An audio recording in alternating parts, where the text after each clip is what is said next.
There we go. Good morning, everyone. Welcome to the Daily Whatever Show. I'm Dana Dubois. I'm Lawrence Winterman. Good morning. Good morning. That's my best friend. That's my best friend. And you know what this is?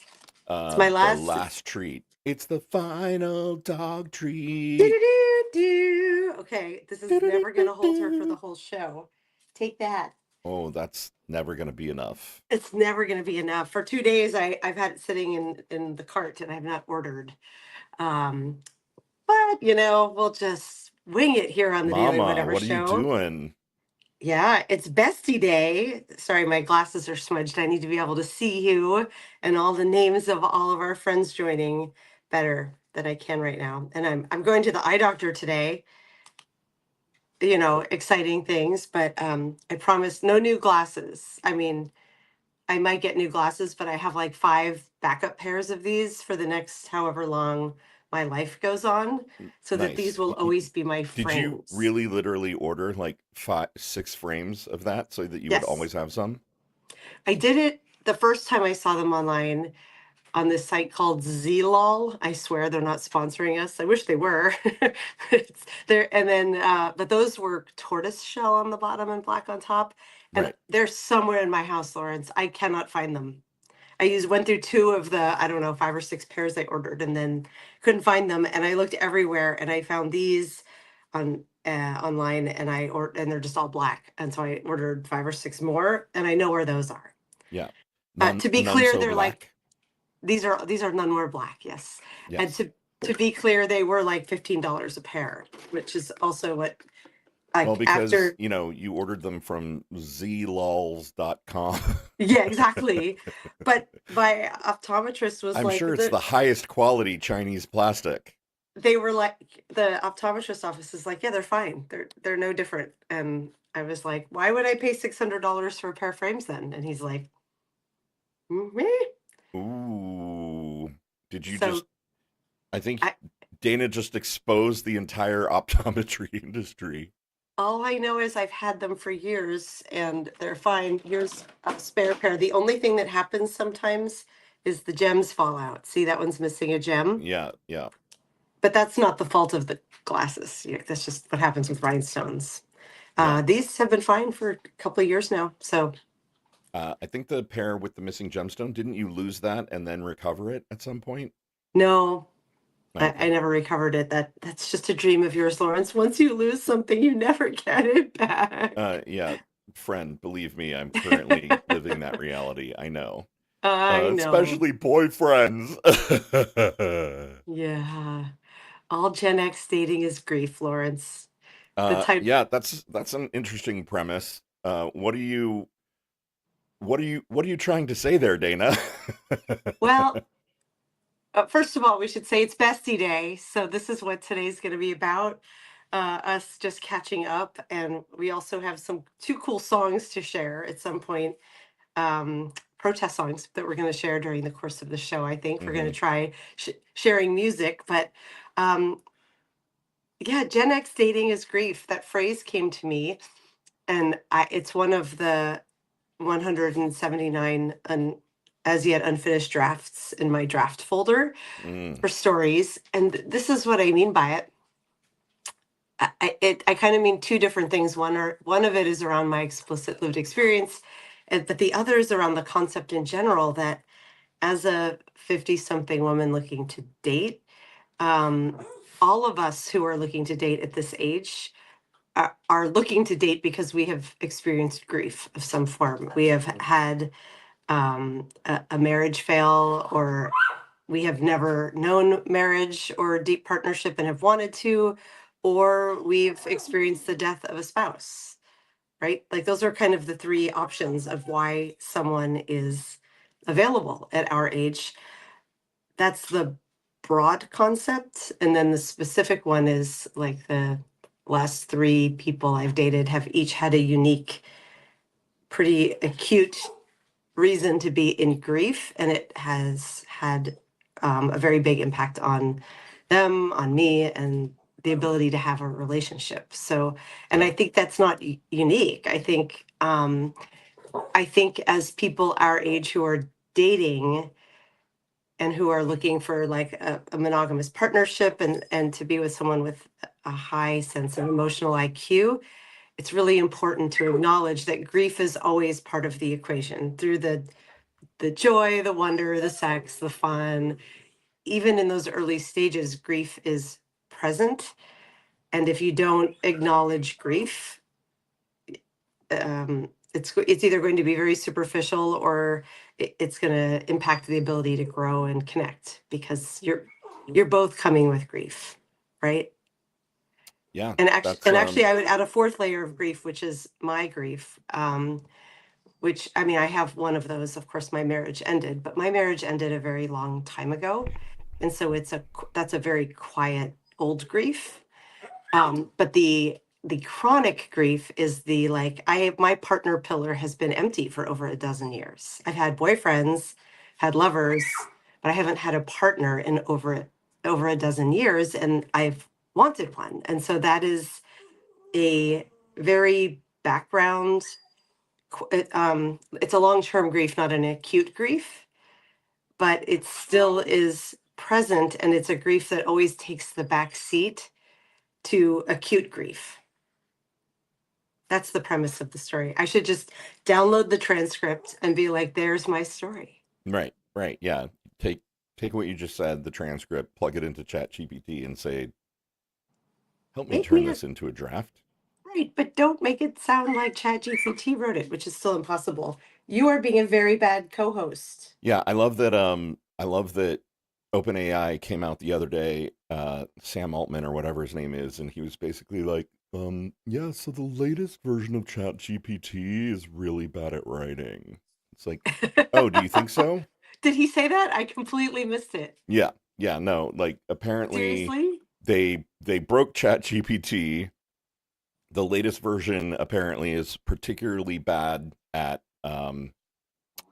writing, and I mean, I can attest. I was trying to write a business document, and I fed in a lot of data, and I was like, could you turn this into a draft of, this document, like an advertiser fact sheet?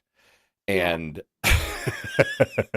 honestly, I should share it because you should. it came back with a document that had three sections, and there were three bullet point sentences in each section. It was That's it, huh? it was literally nine sentences. Like, I'm talking like an advertiser fact sheet. So there should have been like an opening section that was like, Blue Ant Media is an up and coming online, Blah, blah, blah. new Yeah, media company that, focuses on blah, blah, blah, blah, blah, blah. And great. it was not. It was like, I mean, I'm joking here, but it was basically like, Blue Amp is really cool. Bullet two, you should give us money. Like it was just so. I was like, there's generalizing, and then there's generalizing. If you take everything to the highest, like if you zoom out to the highest level, sure, Earth is just a pale blue dot seen through the rings of Saturn from Voyager 2. Wow. I did not know that. I'm sure I'm going to encounter it as well. uh, ChatGPT is now bad at like that's very funny to me. Yeah, So I did that sick and perverse thing I do when I know it's a week of a lot of layoffs, and I opened LinkedIn this morning to see all of the layoff announcements, and I saw them from Amazon, obviously big in the news. I saw Expedia, I saw Pinterest, like, and looking at the roles, the people who are getting laid off, it's quite clear that AI can just do it. Is a pretty big, or at agreed. least, let me reframe that. We need the optics that AI is taking over work. Yeah, My personal, actually, um, I'm going to pull up an article really quick that I sent to myself yesterday because I wanted to keep it and share it. yeah. It was potentially going to be my fucked up Friday story, but I don't know that it's kind of that level of whatever. Um, but oh God, my inbox. Maybe I'm not going to find it and share it, but I It's can okay. describe it. Sure. Um, which is so they're of the various GPT models, or not GPT models, all the LLMs, right? The big Right. commercial brands. Claude is from Anthropic is one of them that is they're positioning it to be more code oriented, right? Like more Okay. developer friendly and code oriented. Sure. There's an article about this developer who created a script in Claude that he is calling Ralph. And so, of course, I loved it because he named it after Ralph Wiggum from The Simpsons. Did he You know, really? yeah, Or he in he your mind said he I did? named it Ralph because it's kind Oh, of Ralph Wiggum from The Simpsons. My yeah. cat's breath smells like cat food. Yeah, we Eh, love Ralph Wiggum. He gets some of the best lines in the whole Right. show. When I grow up, I want to I go want to to go to Bovine Bovine University. University. Yeah.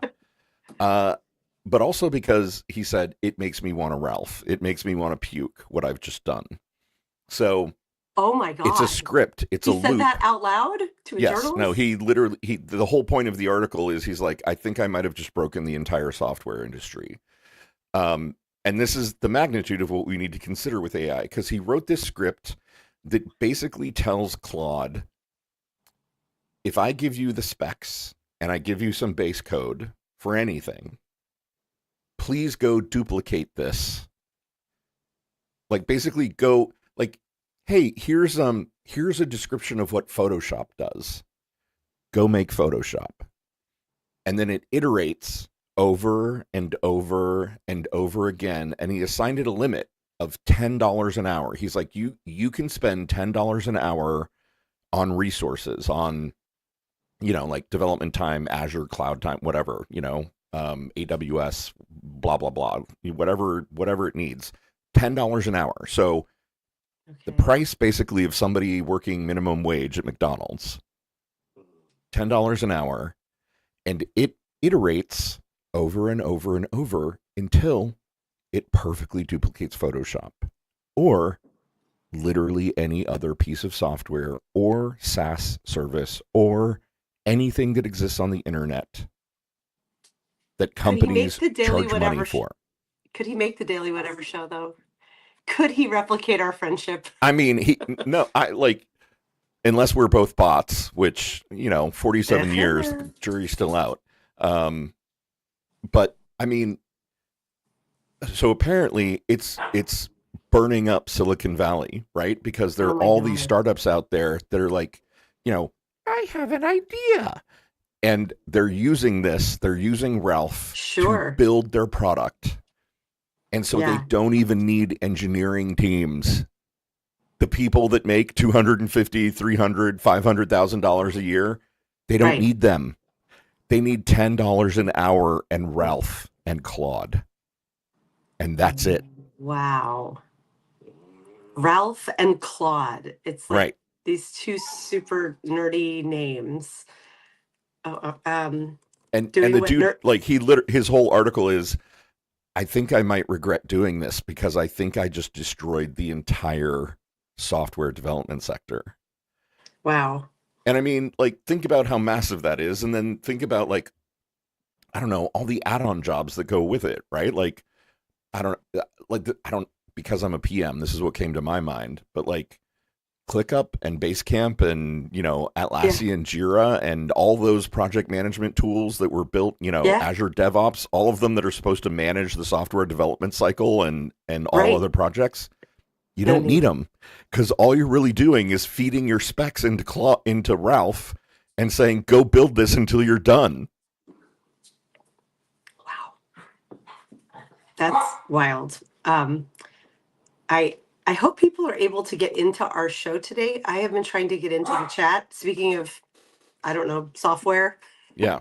bots breaking, I can't enter. I also come with me on a little journey. Oh, you know what? I'm in, but I noticed that when I went to click on the image of us at the top of genxc.io, our Yeah, homepage, that's what I'm it trying to wouldn't do. let me in until I clicked in the upper right hand corner for some stupid reason. So I just figured Substack may launch some new improvement that is not actually an improvement.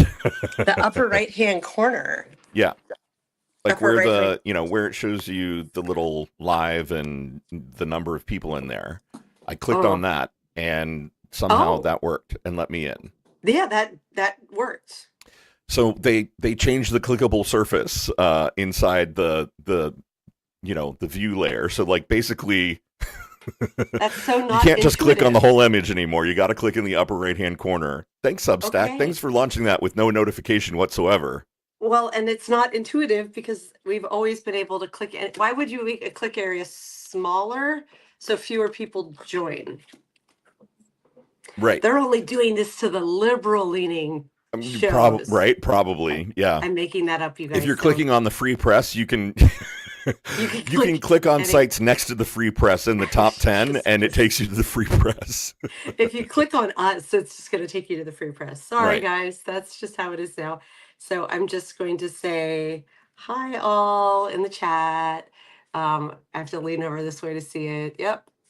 Uh, I see all of I, it. I, I want to take another moment to celebrate a milestone here at the Okay. Daily Whatever Show. I'm What's being that? I'm being an idiot.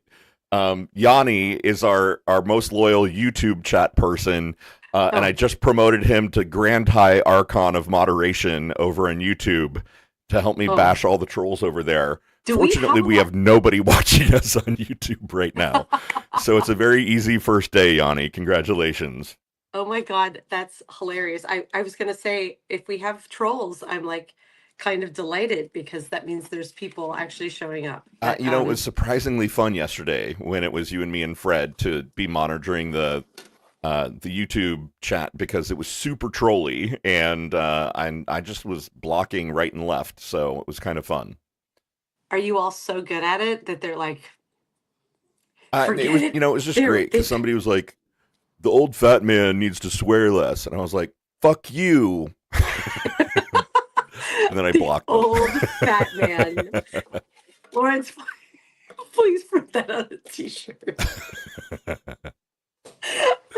be amazing if you had a t-shirt that just I don't know why that's hitting my funny bone so hard this morning, but What would it say? Fuck you, and then I blocked them. no, it would say the old fat man needs to swear less. You're right.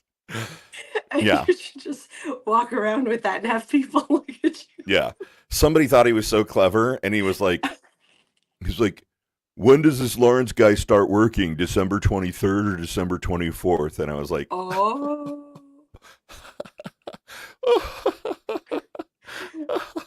oh my God. See, he called me Santa Claus. That's what he yes. meant. That's we've never thought of Blocked. that. We've never thought of Right. writing. Welcome to the show. I've literally never said that before. Oh my God, I'm weeping with laughter. Oh my God. Mason says that she will buy the t-shirt, especially if it includes the illustration that Walter Rhine's daughter did of us, which, I mean, yeah, now it has to. I'll do a match set, one of me and one of Dana. So everyone needs to think of what Dana's T-shirt will yeah, what say. would my t-shirt say? I don't know. Right. I'm a little nervous about It that. would be a little goth, I think. It would be like a Yeah. black T-shirt, and under your picture it would say, "Gen X dating is grief." Okay. Gen X dating is grief. Would anyone Everybody is click on a mourning title that says something when that? you're as old as I am. Oh, then it might say something like, who knew 50 somethings could be so hot? Right. Hey guys, look at my tits. We could just go subtle with, hey guys, like, or just my, what it was my headline of that story. Hi, I have amazing boobs. You know, that would work with on my t-shirt too. I'm sorry that I don't know what to do about my dog. I don't have a house I can soundproof and keep her away from. I And Dana, some I don't days, hear it. I don't notice it until you bring it up. oh, you The know why? problem isn't Kira. The problem is you. Oh, it's because I'm on my iPhone today, which is really good at centering just what's ahead of me. When I'm on my proper web mic, it's deafeningly loud wherever she is in the house, and people hear it. So you're right. No one can hear her today, so I can just keep I mean, we ignoring can her. hear her. It's just, I don't know. Like I tuned it out. Also, I there are two toddlers who live upstairs from me, and they're going through their terrible whatevers simultaneously. I've never heard small children stomp so loudly in my Oh, I'm entire life. sorry. That's hard. That's Literally a meltdown every day after school. great. Lucky you. Yeah, it's very exciting. Mm, yeah, So those you things. wanted to talk about music.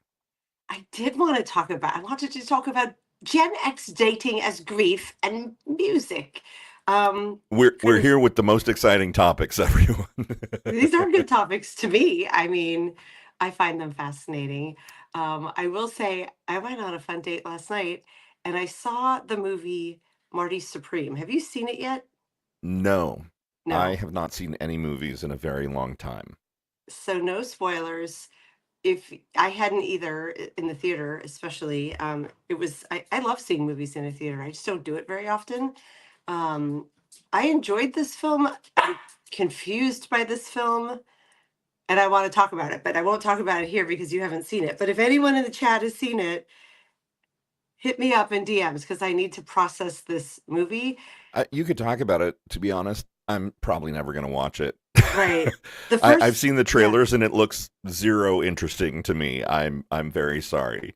Is Marty yeah. time traveling into the past or the future? No, it's Does set Marty in own a lightsaber? Is there a hot tub time machine involved? I'm not interested. right, and you don't find Timothy Chalamet hot, unlike me, except not No, I really think in this Timothy movie. Chalamet is hot. I just, I don't know. He's been hotter. He's been hotter than in this He's movie, smoking but hot in Dune. mm, he's well, one thing I noticed right away about this film is it's beautiful, like aesthetically, it's really interesting looking, but it's also really what's the word I'm looking for? Like everyone's complexion looks really splotchy. Like it's not everyone's. Gwyneth Paltrow, they don't do it to her, but his in It's particular, probably in her like contract. it's probably in her contract, yeah. But they make everybody look really very human and unattractive, less attractive than they are because of the like close-ups, the lack of makeup, I have to think, or makeup that emphasizes their flaws and the lighting. That was very jarring. And he has like a super unibrow. Hmm. Um, I'm not going to go into the details of the film. That won't be interesting. I'm still processing it. But Is it about the cosmetology? no, it's about ping pong, table tennis. But Hmm. it's set. He's Jewish, and it's set in New York, and it's post World War II. And I don't know if any of that matters, but it has to matter because it's so everywhere in the film. But the thing that it's striking me, it's something that also struck me a lot about Stranger Things and a bit about I saw the TV Glow. Films that are more vibe than cohesive narrative arc and neat storytelling. Hmm. I don't know if you've noticed this as well, but I have noticed this phenomenon where this movie in particular, I'm like, I really enjoyed watching it. It was really interesting and had a lot of cohesive parts, but there were so many elements of it that didn't. Um, I don't need like a tied up in a pretty bow happy ending, but I like if things are mentioned in a narrative and are drawn attention to that they should have meaning in the story or symbolism of some sort. Right. You are a It, big proponent of Chekhov's gun. of what? Chekhov's gun. I don't know what that means. Uh, like the playwright Chekhov. If the Oh, gun appears in the first act, it should discharge by the third act. Like oh, yes, I didn't know about that theory. everything has a purpose. If the creepy Yes. old portrait of the family hanging over the fireplace is featured somewhere in the text of the opening scenes, there must be reason for it and there must be payoff. Like if a thing shows up Yes. in the film in the narrative, there's a Yeah. reason. Everything should serve a reason to move the story forward. Yes. And this might be like Mrs. Timony's influence, our senior year AP English teacher. I plug your ears, audience, if you don't want one sort of moment of it's not really a spoiler because it didn't impact the plot.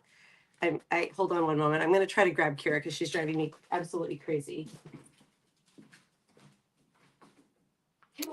We have a new friend on YouTube that we made. Like the one good thing that came out of yesterday is this sweet guy Bill who found us on YouTube and is Hi, like, "You're my Bill. people." Good. Hi, So Bill. Hi, Bill. Welcome back to the show. We do this every weekday at 10 a.m. Eastern. Yes. Usually we have guests, but today it's just us and we're sort of shooting the Yes. shit. So Yes. We like for to us, have that's these every week or fascinating. For two. everyone else, maybe not so much. Here, speaking of fascinating, here's the one scene from Marty Supreme that's really sticking. Oh, funny pun, and you'll see why. Really sticking with me. And I don't understand what it offered to the film. So plug your ears if someone doesn't want to hear this. Three, two, one.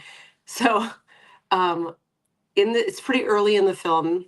Marty Supreme has just beaten the former world champion in ping pong, table tennis, and they're having a meal or they're sitting at a table, and this other guy, won't get into his character, comes up to the table and notices that the opponent has the number tattoos on his arm. It's like the 50s. So we're just past the war. And he says, yes, I was at Auschwitz. Um, and somehow at Auschwitz talks about how they gave him the job of bomb detonator and they send him like away from the where they are to go into the woods to detonate bombs. And while he's there, he notices honeybees and he follows the honeybees and finds their hive, and then uses smoke. He lights, I don't even know how his way, he's in the woods. I guess he uses wood to create fire to get rid of the bees. And then he cracks open the honeycomb hmm and he smears it all over his body. He's telling the story, but then you're seeing it also, you're seeing his flashback. And the guy's like, why? And he says, like, so that my people can eat. And he goes back to the concentration camp, takes his shirt off, and all the men all around him start licking him everywhere. And he's like, for nourishment, so they don't starve, I brought back the honey for them. Calories, sure. Yeah. And it's like it made me gasp, like the scene of him like just covered in sticky honey and all of these starving men licking him. It's not sexual, it's survival. Right. And it's really like it's still sitting with me. And then that character disappears. And I don't understand why it was in the film, other than if that wasn't it felt it was a total vibe. So and I really enjoyed the film, but I'm like, vibe after vibe does not a narrative arc make. Do you know what I mean? hmm So And that, I'm going to kids, is called Dana's Rules for Writing number 7. Vibe after vibe does not a narrative make. Stick around for rule number 8, coming up in just a couple minutes. sure. I don't make all the rules. I remember feeling this way about some of Stranger Things.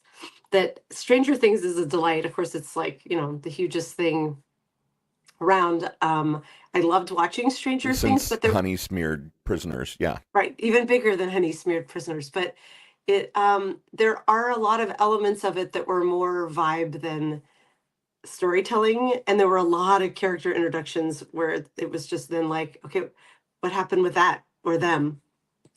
Yeah. Like Robin's girlfriend, Anne with an E, the actress who plays Anne with an E plays Robin's girlfriend, and then like they kind of make her a bigger character in season 5, and then crickets. She's just gone. No need to explain what happened to her, them, When and you're fighting the ultimate evil, that's what happens sometimes. oh yeah, but like the last hour is all recap and look back and sentimentality. So I know you don't you're just confused, little dog. I just Um side note, I've decided my new band name is Honey Smeared Prisoners. okay. I And think our that's our breakout single is called Lick Me Daddy. what instrument are you playing? Or are you the vocalist? I mean, I'm the vocalist and the kazoo. Mm. It's a klezmer kazoo band basically, Okay. but with like EDM and folk elements. Oh, okay. I see what you're laying down and we'll listen. hmm I'm a little confused how you're going to play kazoo and sing, but maybe you just play kazoo during the Yeah, break. yeah, no, it's it's like somebody who's a harmonicanist, right? Like Yes. they sing and then they do the Ooh, yeah. Yeah, the they're ugly thing wearing the right here. neckband and they, just do. Oh I'm gonna yeah. have multiple kazoos. It's Okay, yeah, like a Lawrence. bass kazoo and a treble kazoo and At this state in the downfall of democracy and maybe the world and jobs altogether because of Ralph, whatever it takes to bring you joy and a sense of purpose, I'm all in. yeah. Yeah, that's You're welcome. you're welcome. But let's talk about music that actually exists in the world for a moment. Um, you ready for this, Kira? I think she's chill. Yesterday, yesterday I learned that of two brand new protest songs. One of them just dropped yesterday. The other had dropped on Monday, and they're by these two like kind of indie artists. I'm not sure if you've heard of them, Lawrence. Named Bruce Springsteen, and the other is Billy Bragg. No, doesn't ring any Two bells. B's. Are they ringing a bell? Bruce and Billy. Hmm. Hmm. Just two of the greatest songwriters, Bruce storytellers. Spring what? Spring roll? Yes, Bruce vegan spring roll, Hmm. Oh well, crispy. vegan. I'm not interested. But a Okay, nice like pork spring roll. mm, delicious. Delicious. They Not very each kosher, but not kosher. delicious. No, but the honey was kosher. Yeah, but the honey is kosher, direct from the hive. Yeah, you can't argue with that. And hold on, I've got a lot of tabs. Kira's licking my hand. That's making it very hard to ugh, go to this link so that I can pull up the two Oh, songs. I've got the You've got Bruce them one there? right here. Okay. Well, I have a little story I wrote about them, so I'm gonna quote myself.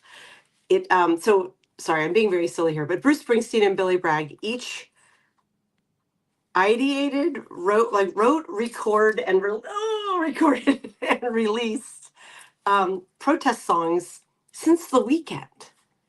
I think Billy Bragg's went live on Monday, Hmm. and they are explicitly about Alex Preddy and Renee Good Hmm. and Minneapolis. They are both extraordinary songs. And before we talk about them, Lawrence, you said you have the ability to play them, right?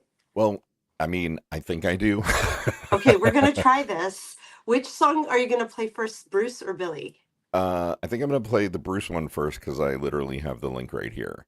Okay, do you need the Billy Bragg one or do you have it? No, grab the link for that one.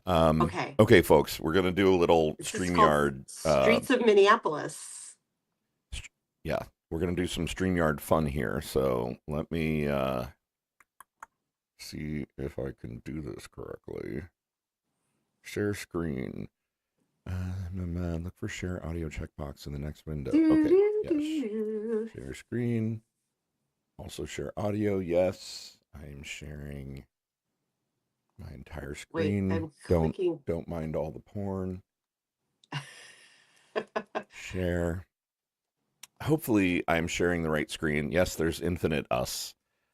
Okay, here we go. So this is I'm gonna start it and then stop it to make sure that everyone can hear the audio. Right, that would be very embarrassing if we just sit for 3 minutes and nobody could hear it. Oh wait, I'm okay. For some reason, that was super recursive there. What do I need to do? I'm taking StreamYard out of the screen. Okay, hopefully Bear that with us, works. folks. We're learning as we go. Yes. All right. So uh, here we go. I'm gonna play it for a couple seconds until there's sound, and then let me know if it's working. Chat.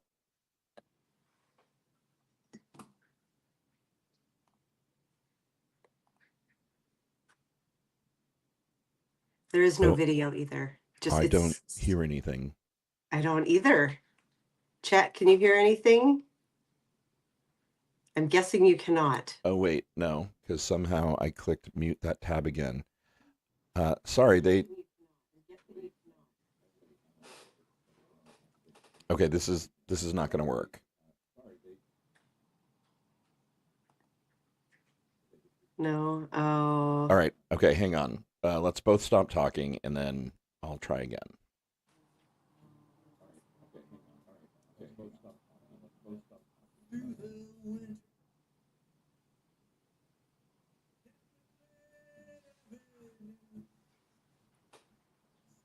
Can people hear? I hear it through your computer very, very quietly. Yeah, Jason's saying no sound. You probably need to configure StreamYard Yes, to I share did that. computer audio. I checked that box. Okay. Well, this is not going to work. We're not going to waste any more time on it. But Mm. So let's just put the links in. What's so interesting is on my story, I'm clicking, okay, that one worked. So here, I'll put the link in the chat, and we can talk about the lyrics to these songs and what is so astonishing to me about the songs. Hold on, I'm coming back to the live. Boop. There's the Bruce one. Full confession, I've listened to the Billy Bragg one more, but the Bruce one, they're both spectacular songs. I first the like jaw on the ground moment for me is like I wrote a story about Alex Pretty's murder, and it took me as long to just write the story and I haven't published it yet. I think it's going to go live tomorrow on Blue Amp, right, Lawrence? Um, but these artists in the same time managed to write a song, record the song, and release the song to the world. mhm. Like those are the times we're living in, that like how incredible that we can move that quickly. There's no like, well, the publisher needs to, press the vinyl and there's this whole work back schedule. Nope. Artists are able to be extremely responsive. And the word I heard is that Bruce saw the news about Alex Pretty on Saturday. I think you told me this, Lawrence, and he Yeah. immediately sat down and just started writing. Yes. And you learned it from Matt, over Matt on, McNeil on the Matt yes, Matt McNeil McNeil's show. shows. Yeah. Um, And yeah, yeah. I I mean, mean, I think, they, like all of us, saw that experience with Alex yeah, Preddy and were so moved that they were like, I gotta fucking write a song. Um, yeah, I will admit I like the Bruce Springsteen song more than the Billy Bragg one. yeah, I and I'm more of a fan of Billy Bragg than I am of Springsteen. Not that I dislike either one of them, but the Springsteen song sounds very authentically Springsteen, and it I does. I kind of love that he makes it very much about literally the streets of Minneapolis, kind of name checking the streets It and is just very him, the way he evokes a vibe. Speaking of storytelling, evoking a vibe, but he has the yeah, receipts to. I mean, he's just writing a 3-minute song, not a 2-hour movie. So the ability to come back doesn't matter as much. But the song sounds like observing grief. I love both songs, to be clear.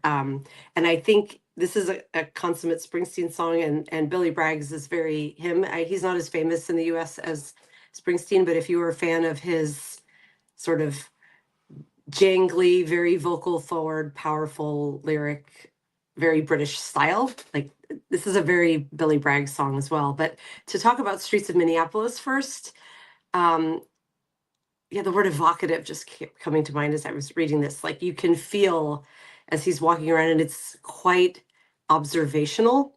hmm Um, it's so brave. I mean, he names the dead. yeah, The lyric here is, and two dead left to die on snow-filled streets, Alex Pretty and Renee Good. He name checks Trump. He name checks Kristi Noem, Stephen Miller. Like this was and there's no metaphor. There's right, no, oh, maybe he meant them and everybody recognizes it who's in the know. Unambiguously Bruce Springsteen. And it amuses me because you know that like there are so many like, sorry, dumb old white guys out there who are like, I liked Springsteen better before he got woke. right, And once right, again, we're going to have to explain Bruce Springsteen has always been woke, sir. right. You, Um, psst, Rage Against the Machine is raging against the machine that you're a part of, MAGA idiot. yeah, right. They didn't turn woke, and Born in the USA, psst, not a rah rah go America song at all. And Right. but Born in the USA, it's very easy to hear that as a rah rah America song because of the chorus. That's all they hear, you know, and especially because the vocals right this. It's not a very clear vocal song if you no one pays attention to the lyrics of the verses necessarily. They just hear that Born in the USA chant. But this one, you cannot miss that he's like, our country is in grave danger. Yeah. And the streets of Minneapolis is where it's happening. And it's heartfelt. The bill, what I wrote here was it's a song of documentation and of mourning. It's a lament as a protest song, and it's beautiful. It's really well produced. You can see the video is just a screenshot of like what the record cover would look like, Yeah. because it was done so quickly. But it's super pro sounding. You know, like this was probably, I would guess, like a no sleep, no sleep till Brooklyn, no sleep till the song's done, round the clock effort, to get it out so quickly. And he had it out Wednesday, yesterday, after the Yeah. I Saturday mean, I'd also tragedy. imagine that Bruce Springsteen in his, like home garage studio Yeah, probably has pro quality of equipment course. capable of producing and absolutely polished and produced records. So, And a fleet of people, musicians and producers and everything, who right. like he I'm snaps sure his he's got like, fingers.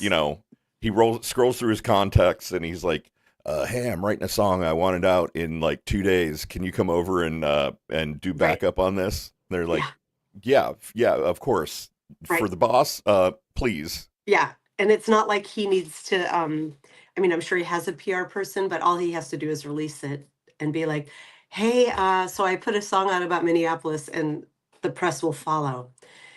Billy Bragg, also like hugely impactful artist of, God, when did Billy Bragg start? 80s, Yeah, 80s 70s, and like, 90s. I feel like, yeah, contemporaneous with maybe even, us. yeah, I think he is Gen X. One of us. And so I love his song as well. I need to go look. He released it on Substack, you guys. I didn't know he was on Substack, but Dana's going it, to get him on the show. I, you're joking, but I'm planning to write to him today. No, I'm not joking. I clearly need to figure out how to broadcast audio through StreamYard. Or a live show, right? I'm gonna actually hold on. I'm going to his Substack now. I don't have this pulled up, but he posted this on January 26th, so Tuesday. Wait, Monday. He posted this on Monday. So he saw this overseas on Saturday and posted the video on Monday. And he writes on his Substack, the murder of Alex Preddy was horrifyingly shocking, all the more so as we are still reeling from the images of the murder of Renee Good. That these crimes can be committed in broad daylight on camera and yet no one is held accountable only adds to the injustice. I wrote this song yesterday as a tribute to the bravery of the people of Minneapolis who, knowing that these trigger happy ICE thugs operate with seeming impunity in their midst, are still willing to put themselves in harm's way to defend their community. Their resistance is an inspiration to us all. And here, I'm going to put the link to his Substack. You know, go subscribe to Billy Bragg. No big whoop, whatever. It's No just big Billy whoop. Bragg. You know, Um, Billy and Bragg, Wilco, California Stars. I You love know, that song so much. yeah. But it's not a Billy Bragg jangly song. That one. I associate Billy Bragg more with what this song sounds like, which is Hmm. his like very jangly. Sorry, Billy, I'm not making fun of your accent. I'm in awe of your accent. Um, but this song, even though he wasn't in Minneapolis when it happened, he sings it like the narrator of the song is there. So Right. while Bruce's song is reflective and mournful and observational, the chorus of the song keeps repeating, I got in their face, I got in their face. And he's singing it. It's a call to action. Um, and hang on, I'm gonna go get the link to the song. I have it here in one of my like 17 tabs that I have Is open. anyone willing to try another experiment? I think I figured out how to do it. Are Yes, people willing to try again? I mean I am. All right. So Go for it. We can only learn, right? Yeah. This is why we do this on days when we don't have guests. We have to learn. If you can't play it, I might read some of these lyrics because they're beautiful. And um, I this song sounds less produced than Bruce's, probably because it is, and it's been out since Monday, and I haven't. I've seen a few news sources pick it up, but not in the same way the Bruce one is because he's simply not as famous. Oh, here we go. All right. Yeah. So I'm gonna try. I'm pretty sure this should work. Yes, I hear it. Through the winter's ice and cold, down Nicollet Avenue, a city aflame fought fire and ice neath an occupier's boots. King Trump's private army from the DHS, guns belted to their coats, came to Minneapolis to enforce the law, or so their story goes. Against smoke and rubber bullets in the dawn's early light, citizens stood for justice, their voices ringing through the night. And there were bloody footprints where mercy should have stood, and 2 dead left to die on snow-filled streets, Alex Pretty and Renee Good.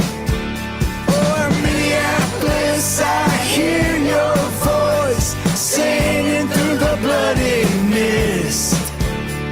We'll take our stand for this land and the stranger in our midst. Here in our home they killed and roamed in the winter of 26. We'll remember the names of those who died on the streets of Minneapolis.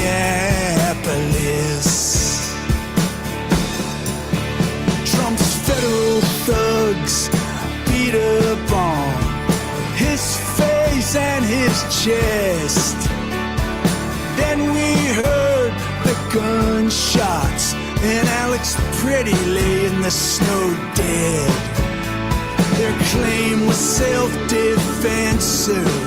Just don't believe your eyes. It's our blood and bones and these whistles and foams against Miller and Noam's dirty lies. Oh, I'm Minneapolis, I hear your voice crying through the bloody mist. We'll remember the names of those who died on the streets of Minneapolis.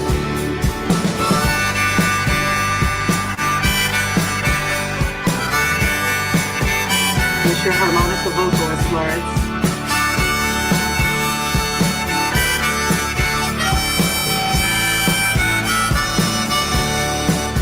Now they say they're here to uphold the law, but they trample on our rights. If your skin is black or brown, my friend, you can be questioned or deported on sight. In our chance of ice out now, our city's heart and soul persists. Through broken glass and bloody tears on the streets of Minneapolis. Oh, I'm Minneapolis, I hear your voice singing through the bloody mist. Here in our home they killed and roamed in the winter of 26. We'll take our stand for this land and the stranger in our midst. We'll remember the names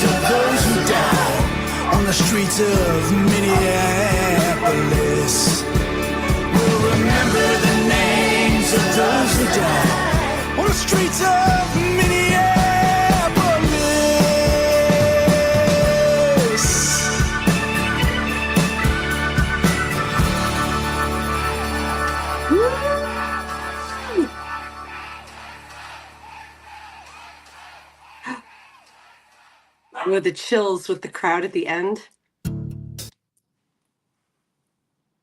So the only person who couldn't hear that was me. Oh, you couldn't hear it, Lawrence? Yeah. Okay, so I'm gonna go grab the link for the Billy Bragg one, and we can listen to that one next.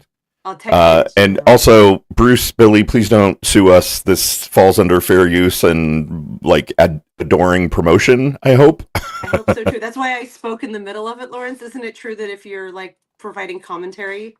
I mean, I think that's a part of it. Like, clearly we're providing commentary or trying to. Okay. We could do a like fucked up Friday vote on Bruce versus Billy's song.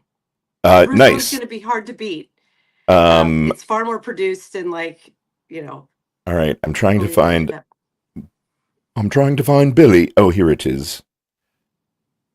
I love the still that he uses for his. It's a photo. He gives a photo credit on his page of a protester in Minneapolis holding up a sign that says, "All your favorite bands hate fascism."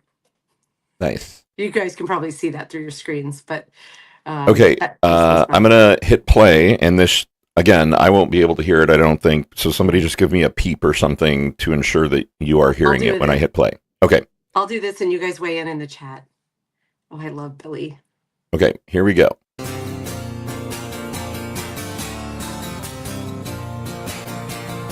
The ghost of Martin Niemöller haunts the halls of history. When they came for the communists, he said it's nothing to do with me. When they came for the Democrats, he had nothing to say. And when they came for the Jews, he just looked the other way. His silence didn't save him. When they came for him as well, there was no one to speak out for him. Resistance had been quelled. What excuses would you tell yourself if this ever happened to you? Well, I live in a city of heroes. I know what I would do. When they came for the immigrants, I got in their face. When they came for the refugees, I got in their face. When they came for the 5-year-olds, I got in their face. When they came to my neighbourhood, I just got in their face. They used tear gas and pepper spray against our whistles and our phones. But in this city of heroes, we will protect our home. When they drag people from their cars, I got in their face. When they took families from their homes, I got in their face. When they murdered our sister, I got in their face. And when they murdered our brother, I still got in their face. In Dachau, Martin Niemöller suffered for his complicity. But in this city of heroes, we learn the lessons of history. I will bear witness to terror. I will bear witness to tyranny. I will bear witness to murder. I will bear witness to fascism. Bam. Damn. Yeah. So in my mind, the Springsteen song is obviously far more produced and elegant, but the Billy Bragg song sounds like what Minneapolis made me feel like. They're both incredible protest songs. Like we don't have to pick a winner. Right. But that one, like I'm covered in goosebumps right now. Because it's such a call to action and it's so raw. That one, I could see a crowd of people singing it, you know, like I could see it being played and people singing it and it being the thing that motivates them to continue to stand up to tyranny and oppression. Yeah, it is great. I think I slightly prefer the Bruce one, but you know, yeah. I don't know. Like, what is your favorite song against oppression? All of them. All of the songs against oppression and tyranny are my favorite songs. Billy Bragg wrote that and recorded it in a day. Like, I'm sorry, I don't need to tell Billy Bragg he's talented. He already knows that. But like, that's phenomenal. And yeah, when they murdered our sister, the way he sings that Those line. lines really do get to me every time he gets to them, because he's singing about, he doesn't say Renee Good and Alex Preddy, but that that's who he's talking about. Yeah. And yeah. And I see in the chat, sorry, I'm looking around this way here, that Jesse Wells put out a song. Ooh, and Tracy Chapman. I Okay. see that Tracy Chapman made a new one. I have a list of local bands. So I posted on my social media yesterday, like, send me your protest songs that you know about because I want to hear them. I think the fact that Bruce and Billy wrote them, like, decades tenured, huge artists, that's a story in and of itself. But I'm planning today to listen to some of these other songs and to start elevating those as well. Yeah, months I think ago you were like, "Where's the protest music? Where are the protest songs for this?" I think the answer is they're here now. Like this moment appears to be the moment that catalyzed everything for many artists, and I get it because we all yeah, felt that way watching the yes, Alex Preddy, but first Renee Good and then this, and yeah, they're here. It's time.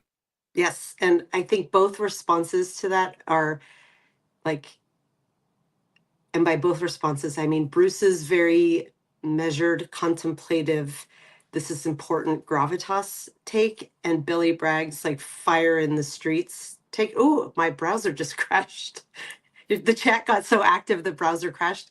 I did see that Right. Melissa Or the Corrigan wrote. DHS decided that you're a domestic terrorist, I and mean, they already have me on a list, I'm sure. I don't want to be blasé about saying that. That does scare the shit out of me, but also, what are you going to do? I mean, if these things make us terrorists, then I guess we're all terrorists.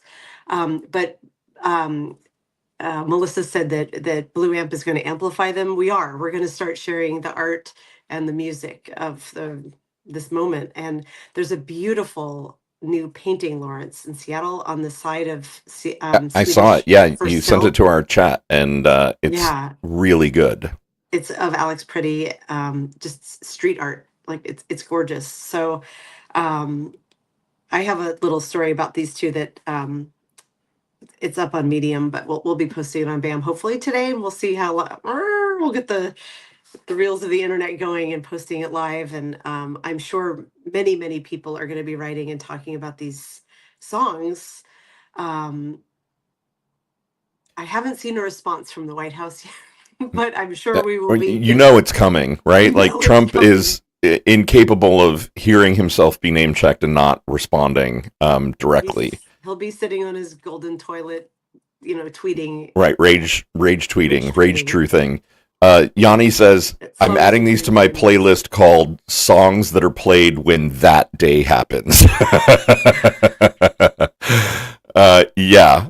Yanni, I don't know if you mean the impending passing of he who shall not be named or the start of the revolution, but, one or Both both of work. those. They both work. Yeah, I was going to say we should take a quick vote, but I don't even know that I want to vote. I think we can just say these are, in my mind, these are two perfect protest songs, and that we got them. Like, I hate, one of the things that actually made me really angry both times Trump got elected was when people were like, well, there's going to be amazing art coming out of the oppression. And I was like, oh, fuck you. That's not a good trade. Yeah, honestly, like that is the least compelling reason for us as a democracy to suffer through this moment in time. Like yeah, no. But I am still grateful that we got these beautiful songs. And I do believe that art moves minds. I do believe my hearts and minds, and you need the heart to move the mind. And I do believe that famous people activating their fan network can make an impact. I saw Ariana Grande posted about resisting ICE on her, I think it was her Instagram, somewhere on social media, and I was like, "Fuck yeah, Ariana Grande!" Like, Glinda the Good. Let's get some let's get some rageful pop stars in there. I Yeah, do I admire when people use their platforms to speak out for justice. confidential to Taylor Swift. Where is your protest song? Right? She may not be that quick, but she can be. So maybe. Right. I mean, she could be. She could release anything, and her fandom will absolutely embrace it. But also, like, this would be a good moment. You know, I get that you tried to be apolitical in the last campaign, and you know maybe it's complicated with Travis, but I hope not. I But mean, she did go out on the line for Kamala Harris. she did. She absolutely did. She was not apolitical. In her, I think that she has to be careful with whatever she does. She's going to get yelled at, but I will never forget that I thought that that was the election in the bag. Kamala had just slam dunked the debate, and seconds later, there was the post from Taylor saying that Kamala Harris has my vote and why, and it was Yeah. very well done. But I would like to see her. I mean, I would love to hear a Taylor Swift protest song. Fuck, it would be good. All right. On We that need to note, wrap it up we because do. there's a It's meeting time. we're supposed to be in right now. Yay! And because it's the top of the hour, this bestie hour flew by. Thank you for bearing with us while we figured out how to share music and way to figure it out, Lawrence. I'm glad we have the ability to do that now. Yeah. We'll be back tomorrow for Fucked Up Friday with Kate Justice. Woo! New guest to us here on the Daily Whatever Show. Cannot wait to meet Kate and to talk about all the fucked up news this week. I was trying to think of a story last night and I was like, well, we can't talk about Alex and that again because that's old. And then I was like, oh my God, that happened since our last Fucked Up Friday. Yeah, this week. It's only been Saturday. It was since Saturday. Yeah. 5 days. It feels like 5 weeks ago. Yep. All right. We got to go. Yep, Love you, mean it. Bye. Love you, mean it. Bye, everybody. Mwah. Mwah.